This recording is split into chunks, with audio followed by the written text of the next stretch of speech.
توالت المجموعات. ناولني يا ابني الآلة الحاسبة، ناولنا الآلة الحاسبة. استنى بقى، ناولنا الآلة الحاسبة. طلع. بص ما تقدرش تتكلم بقى دلوقتي معانا لأن دي الآلة الحاسبة. احنا كلنا كده دلوقتي ماسكين الآلة الحاسبة وعاملين ايه؟ نحسب عشان حسبة سواد. احنا بس مشكلتنا ان احنا هنا ماتش، يعني هنا ماتش ممكن ربنا يكرمنا فيه ولا حاجة، القطن بيتاكل من كله فالدنيا زي الفل. انتوا بقى انتوا ايه؟ احنا كده معروفة، احنا لا هناخد دوري ولا كاس ولا اي بطولة السنة دي. حصالة يعني. احنا انا قايل لك لو رجعت للفيديوهات هتلاقي ان انا بقول لك ان احنا مش هنطلع بعيد. مش بتاعي والله. واعتقد انت شفت دي مش منظر لعيبة تاخد بطولات، دي مش منظر لعيبة خلاص. انت زي ما تاخد بطولات. اديني سبب مقنع للكلام انت بتقوله.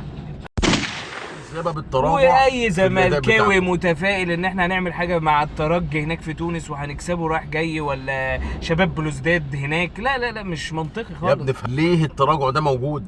ده بقى تواطؤ من اللعيبه، ولا فريرا اللي هو كان البروفيسور، ولا ده مجلس اداره، ولا ده ايه؟ انا مش عارف افسره كزمالك غير ان احنا كجمهور بيتحرق دمنا بس. ما احنا عندنا برضه لعيبه واقعه. ما بس انتوا عالميين على الاقل، طلعتوا رابع عالم وكده. طبعا عريتونا هناك، بس ده ما يمنعش.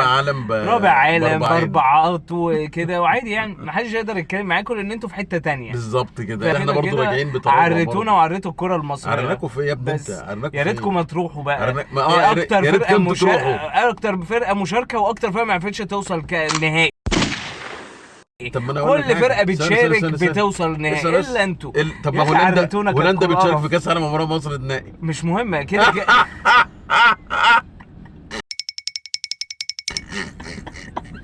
ما بنحبش الفرق دي علشان خاطر بطولاتها. انتوا اغلب جمهور يعني الاهلي بيحب الاهلي علشان بطولاته. مين قال لك كده؟ ما بيحبوش عشان اداء ولا بيحبوا لان اغلب جمهور الاهلي ما بيفهمش في الكوره. بيب عارف ده ايه؟ ده كلام زملكاوي. عارف زملكاوي بنقول لهم ايه؟ تقول لهم ايه؟ معلش. هو الرد عليكم كده بسيط وسهل عشان ده على قد تفكيركم. كده خلينا في الاهلي في اللي بيعمله، لان انا كده انت بتحفل عليه بقالك فتره. يعني هتحفل عليا عشان طلعت رابع عالم؟ كده انت معاق ذهنيا. رابع عالم وباربعات. مش باربعات. ثواني، رابع عالم وباربعه مش فارق معانا كتير، لكن احنا اسمنا ايه؟ رابع عالم. معلش. هو ابراهيم نور الدين فين؟ برضو انت بتقول اسوأ حالاتنا في اسوأ حالاتنا، وعملنا ماتش وجبنا جوان وبتاع وشغل. لعيبه ما عندهاش دم. مين دول؟ الهلال ما فتحش نفسكم يا اسوان وعمال انتوا حفلانه واحنا مستنيينكم. مالك باسوان انت؟ اسوان حاطط عليك. اتكلم على الزمالك. قول اللعيبه ما عندهاش دم بتوع الزمالك يتفرجوا على الاهلي وهو بيكسب. والله عيب علينا كده والله يعني. عيب علينا. لكن المنظر عشان ده تخليهم هم بحالتهم دي يكسبوا اسوان هناك وهم راجعين مهزومين ومفشوخين من الهلال وييجوا يكسبوا كمان عيب والله علينا كلاعيبه اقول لك حاجه ايه ده يخرب بيتها لو يوم الحظ سابوا فعلا.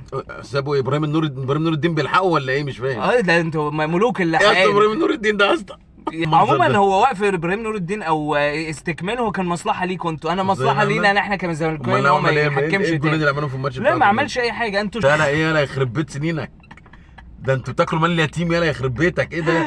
وبعدين اقول لك ايه انت شفت الماتش النهارده والجو عامل ازاي؟ شفت طبعا. شفت الاهلي فاز عامل ازاي؟